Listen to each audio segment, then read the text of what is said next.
안녕하세요. 닥쳐라 정치입니다. 지난주 12월 13일 영국에서 치러진 조기 총선에서요. 보리스 존슨 총리가 이끄는 보수당이 압승을 거두게 되면서 3년 동안 질질 끌어왔었던 브렉시트 향방이 정해진 것 같아요. 다들 2016년에 있었던 세계를 아주 뻥치게 만드는 영국의 브렉시트 투표 결과 기억하실 텐데요. 그때 다 에이 설마 하고 생각했던 이유가 영국이 EU에서 탈퇴하면 미칠 파장이 굉장히 크니까 영국 국민들로선 그런 선택을 할 이유가 없을 거라고 철석같이 믿었기 때문이었는데, 그런데 예상을 뒤엎고 영국 국민들이 투표를 통해서 브렉시트를 결정해버렸죠. 그 후론 또 영국 사람들도 막상 투표를 통해서 브렉시트를 한다고 하긴 했지만 어떤 방식으로 나올지 막연해서 그랬나 지금까지 3년 반이 지나도 전혀 진전되지 않으며 불확실성만 잔뜩 쌓아가고 있던 것 아니겠습니까? 그런데 지난 13일 영국 총선에서요. 보수당에서 3년 반 만에 처음으로 과반석을 넘기며 360석을 차지하게 되면서 보리스 존슨 총리가 선거 공약으로 내놨던 내년 1월 말 유럽연합 탈퇴, 즉 브렉시트 완수가 실현된 가능성이 상당히 커졌다는 겁니다. 지난 2016년 당시에 영국이 브렉시트를 하겠다고 할 때는 전 세계 증시나 환율에 엄청난 영향을 줬었죠.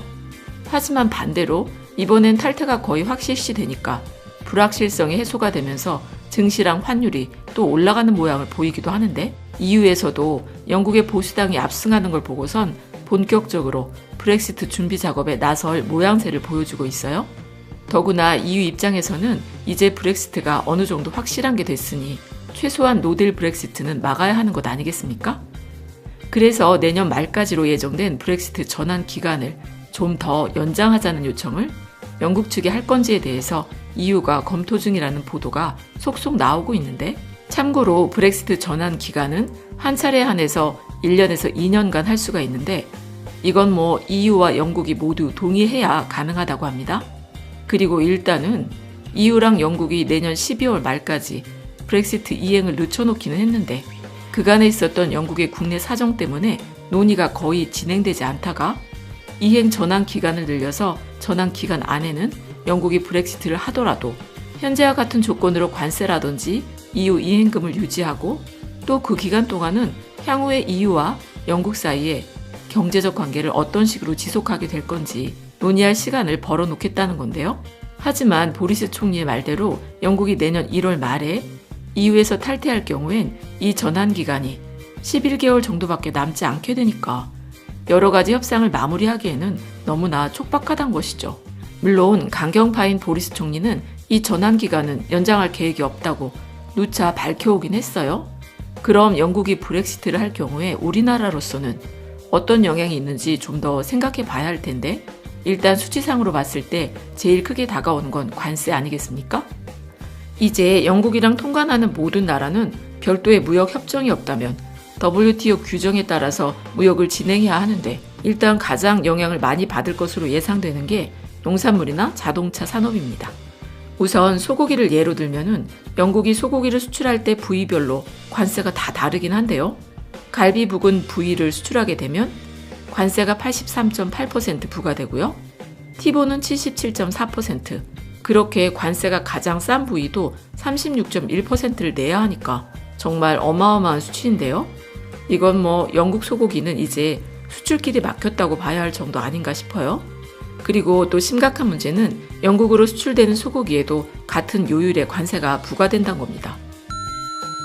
그러니까 영국 입장에서는 부지런히 다른 나라들이랑 무역 협상을 하지 않으면 내수에만 의존해야 할 수도 있는 결론이 나온다는 것이죠. 게다가 자동차는 10%, 트럭은 16%의 관세를 내야 하니까 당분간 영국과 무역을 진행했던 나라들 모두가 큰 변화를 겪을 수밖에 없을 것 같은데, 거기다 가장 큰 문제는 금융 분야입니다. 참고로 금융 전문가 설문조사와 통계 데이터를 기반으로 금융 서비스 매력도를 측정하는 세계 금융센터 지수라는 게 있는데요. 이 조사는 약 3,200명의 금융 전문가들에 대한 설문조사랑 소비자 물가, 외국인 투자, 인터넷 및 교통 등 인프라, 부패지수 등을 포함한 100개 이상의 통계 데이터를 기반으로 측정하기 때문에 공신력 있는 지수라고 평가받고 있는 게 바로 이 세계 금융센터 지수라는 거예요. 어쨌든 이 세계 금융센터 지수 2016년 조사 결과에 따르면 런던이 2년 연속 1위를 차지하게 됐는데 영국의 브렉시트 투표 결과 후에는 런던의 평균 점수가 하루아침에 10%나 하락했다고 하니까 금융도시로 손꼽히던 런던이 브렉시트로 인해서 심각한 영향을 받을 수 있다는 건 이미 예측된 것이죠. 그런데 또 여기서 재미있게 볼 수 있는 게 영국과 일본의 관계라는 겁니다. 일본이 참 원래 이렇게 외교를 못했었나 싶을 정도로 행동하고 있는 게 최근에 들어서 한두 가지가 아니지만요. 아니, 영국이 브렉시트를 발표하고 나서 사실 제일 피해를 본 게 일본이라고 할 수도 있다는 건데요. 예전 방송에서도 몇 번 말씀드린 적이 있었죠. 일본이 아베노믹스를 통해서 경제 침체를 벗어나 보려고 하는데 그 핵심은 환율이거든요. 환율.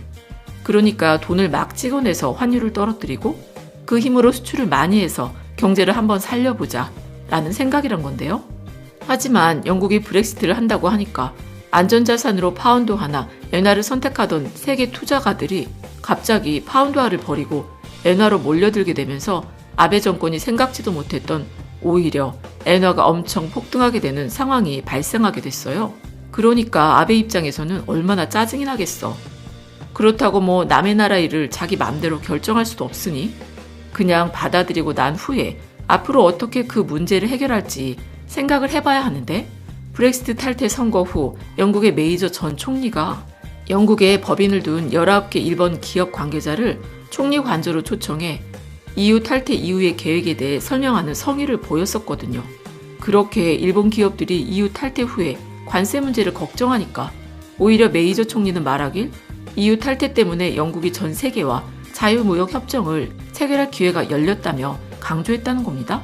그러니까 이 말이 뭔가요? 일본과의 FTA를 통해 피해가 없도록 하겠다는 말이잖아요. 그런데 그날 회동에 참석했던 추루오카 코지 주영 일본 대사가 영국 총리 관저 앞에서 기자회견을 하면서 글쎄 만약 영국에서 이익이 발생할 수 없다면 일본뿐만 아니라 어떤 사기업들도 영국에서 사업을 계속하진 않을 것이라며 경고를 했다는 겁니다. 아니, 사람이나 국가나 감정을 건드리고 자존심을 상하게 해서 좋을 게 있나요? 영국 총리가 그렇게 외교 관계자랑 기업을 불러서 이러저러하니 FTA 등을 통해 서로 피해가 없도록 하자라고 했는데 아무리 싸가지가 없어도 그렇지 그 자리를 마치고 나오며 바로 그 총리 관저 앞에서 그것도 일본 대사라는 사람이 그런 식의 내용으로 인터뷰를 한다면 그런 말들은 영국 총리 얼굴에 따귀를 한 대 날리는 거랑 다름없다는 것이죠. 더구나 한 발 더 나가서 안 그래도 활활 불타고 있는 영국을 향해서 일본 외무성이 나서서 외무성 홈페이지에다요. 영국 정부는 그동안 자국이 유럽으로 가는 관문이라고 하면서 일본 기업들의 투자를 유치해 왔으니 이 말에 대한 도덕적 신의를 지키라는 얘기를 꺼냈어요. 그리고 또 EU 단일 시장에 대한 접근이 원활하지 않으면 일본 은행과 기업들은 영국을 나가게 될 것이라고 했는데 이렇게 일본이 EU 중에서도 영국에 투자를 집중해 왔으니 영국이 브렉시트를 감행할 경우에 영국 시장에서 빠져나가겠다고 이렇게 직설적으로 협박을 했으니 영국 입장에서 봤을 땐 과연 기분이 어땠겠습니까? 싸가지 없는 놈의 새끼. 물론 일본이 이렇게 열을 내는 이유는 일본이 투자하고 있는 유럽 시장에서요. 영국이 차지하는 비중이 아주 절대적으로 크기 때문이겠죠. 전체 EU 투자금 중에서 절반 이상이 영국을 거쳐서 집행이 되고요. 주식 투자도 영국으로 많이 하고 있고 자동차 생산 공장도 영국에 유치하고 있어서 유럽에서는 영국이 일본 자동차의 생산 거점 역할을 하고 있을 정도로 실제로 영국의 2군데의 생산 공장을 운영 중인 토요타 같은 경우엔 2019년 3월에 영국이 노딜 브렉시트를 한다면 앞으로 2023년에 영국 생산시설을 다 철수하겠다고 했고요. 그리고 혼다도 2019년 2월에 영국 내 생산 공장을 2022년까지 철수한다고 결정하기도 했어요. 참고로 일본이 EU에 수출하는 금액이 2018년 기준으로 9조 2천억엔, 우리 돈으로 98조 6,800억 원인데요.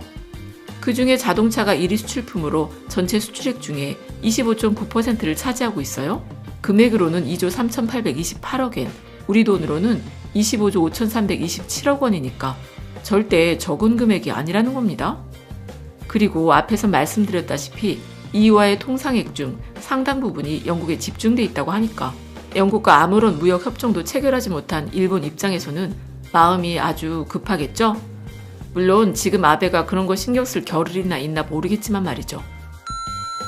하지만 반면에 우리나라는 아시아 국가 중 최초로 영국과 FTA를 체결하게 되면서 이미 예전에 브렉시트의 불확실성을 벗어나게 됐어요. 그래서 우리나라가 영국에 수출하는 걸 보면요.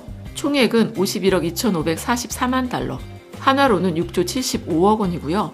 그 중에 제일 많이 수출하는 품목은 중화공업품으로 40억 불, 한화로 약 4조 8천억 원 정도로 많은 비중을 차지하고 있고요.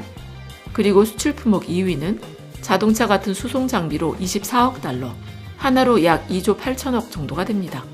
하지만 우리가 영국과 맺은 FTA 협정 내용에 따라서 우리나라가 영국으로 수출하는 품목 대부분인 99.6%가 무관세로 적용이 되고요.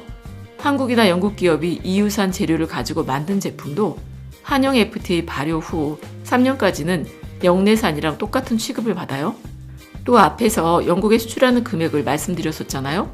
2018년 기준으로 수출 금액 순위를 따져보면 영국은 18위이고 무역 수지를 따져보면 19위거든요. 하지만 교역 비중으로 따지면 1.2% 정도밖에 안 돼서 사실 영국과의 무역만 딱 놓고 생각해보면 효과가 그다지 크지 않다고 생각하실 수도 있는데, 그러나 중요한 게 뭐냐면요. 영국을 거치는 무역도 FTA 영향을 받아서 브렉시트 이전과 동일하게 진행할 수 있다는 한 가지 큰 이점이 있고요. 그리고 또 하나는 일본이 버린 영국 시장을 우리가 가져올 수 있는 아주 절호의 기회라는 점이 정말 크다고 전 생각하고 있는 게, 일본은 현 시점에서요. 하나의 시장으로 움직였던 유럽 시장에서 영국을 아예 빼버리고 전체 유럽 시장을 재조정해야 하니까 복잡한 점이 많지만 우리는 복잡할 게 없어요. 지금과 똑같이 접근하면 되니까요. 그 사이에 우리가 유럽 시장 전체와 영국에 좀 더 강하게 접근할 수 있는 기회를 잡을 수 있다는 것 아니겠습니까? 어쨌든 그렇게 아베의 오만한 외교가 과연 영국 안에서 어떤 파장을 부르게 될지 점점 볼만해질 것 같은데요. 하지만 반대로 진심 외교로 불리는 문재인 정부표 외교가 얼마나 성과를 이끌어낼 수 있을지 주목해볼 만한 상황인 것 같아요. 그럼 끝까지 들어주셔서 감사드리고 좋은 의견을 댓글로 많이 남겨주세요. 감사합니다.